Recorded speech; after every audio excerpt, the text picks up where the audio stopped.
EMRS examination 2023 काफ़ी बेहतर तरीके से कंडक्ट हुआ और आप सभी ने देखा कि काफ़ी तेज़ी से ईएमआरएस ने आंसर की रिलीज़ की और अभी रिज़ल्ट का भी इंतज़ार यहाँ पर कैंडिडेट्स को है। वैसे में एक सवाल यहाँ पर है कि क्या जिस तरीके से ईएमआरएस का पेपर 2023 में कंडक्ट हुआ अच्छी सीट्स के साथ, क्या 2024 में भी संभावना है यहाँ पर वैकेंसीज आने का?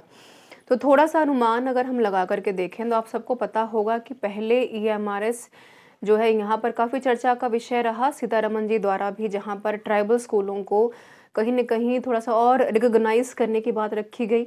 उसके बाद आप सबको ध्यान में होगा कि स्टेट वर्सेस सेंटर के बीच में काफ़ी लड़ाई रही इसको लेकर के, और फिर फाइनली सेंटर को ये अथॉरिटी दी गई कि भैया पेपर कंडक्ट करवाइए। वैसे में जब हमने शुरू में 2023 मई के शुरू में जब चीज़ें चर्चा में की थी, डिस्कशन किया था, तो आप सबको ध्यान में होगा कि उस वक्त हमें कहीं न कहीं एक मिली-जुली बात कर रहे थे 38,000 वैकेंसीज़ को लेकर के, जिसमें से कुल मिलाकर के 10,391 यानी 10,391 वैकेंसीज़ ही हमारे सामने रहीं। अगर इसको पूरा रीफ्रेम करें, राउंड फिगर करें, तो आप ये पाएंगे कि इस पूरे रीफ्रेम करने के बाद अभी भी हमारे खाते में मोटा-मोटा 11,000 भी निकाल देते हैं, तो अभी भी 27,000 वैकेंसीज़ हमारे हाथ में हैं। अब देखने वाली बात ये है कि 27,000 वैकेंसीज़ इकट्ठे तो आएंगी नहीं, क्योंकि और भी वैकेंसीज़ हैं यहाँ पर, तो कुछ तो उनके खाते में रहनी भी चाहिए, ये भी ज़्यादा ज़रूरी है ना? तो कुल मिलाकर के अगर हम फिर से इसको बाइफरकेट कर लें कि भैया कम से कम 11,000 या 12,000 वैकेंसीज़ भी अगर हमें दी जाती 27,000 में से, तो भी वो कम नहीं है 2024 के लिहाज से। तो बिल्कुल इस चीज़ का बिल्कुल अनुमान है, क्योंकि जितना ज़्यादा ट्राइबल स्कूलों के ऊपर फोकस किया जा रहा है, उतने ज़्यादा शिक्षा के हिसाब से भी देखा जाए तो उसको फोकस करने की आवश्यकता है, तो टीचर्स की भी आवश्यकता है। वैसे में अलग-अलग डिस्ट्रिक्ट्स में, स्टेट्स में सीटें भी खाली हैं, तो वहाँ पर कहीं न कहीं संभावना 2024 में बिल्कुल बनती नज़र आ रही है कि 27 से 28,000 सीटें जो अभी भी वैकेंट है हमारी।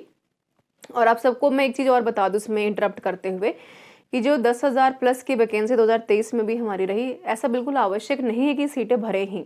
ये सीटें खाली भी जा सकती हैं, वैकेंट भी रहेंगी, क्योंकि सबको डेस्टिनेशंस बदलने में दिलचस्पी बिल्कुल नहीं होगी, ज़रूरी नहीं है कि सब लोग बदलें ही।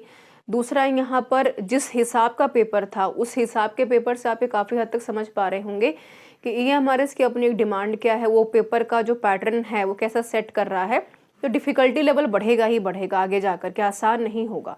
वैसे में एक तो रास्ता दे दिया है ईएमआरएस ने। वैसे में अगर ये 27 से 28,000 वैकेंसी 2024 में अगर आ जाती हैं, आधी ही आ जाएं चाहे, तो फिर भी वो कम नहीं होंगी। पर यहाँ पर आपके लिए काफ़ी हद तक इम्पॉर्टेंट है कि वैकेंसी आने में और एग्जामिनेशन कंडक्ट करवाने में इतना समय नहीं लगता है जितना समय कि आपको प्रिपरेशन में लगता है। तो ये काफ़ी हद तक आप ईएमआरएस के एग्जामिनेशन का कंडक्शन जो इस बार हुआ उसको देखकर समझ ही गए होंगे। तो काफ़ी इंपॉर्टेंट है कि इस बार भी 2024 में आप तैयार रहें। ईएमआरएस की वैकेंसीज यदि आती हैं, जिसकी संभावना बिल्कुल ज़्यादा है, ताकि आप कम समय में अच्छी प्रिपरेशन करके अपने नॉलेज को एनहांस करके अपने सिलेक्शंस को इंश्योर करें।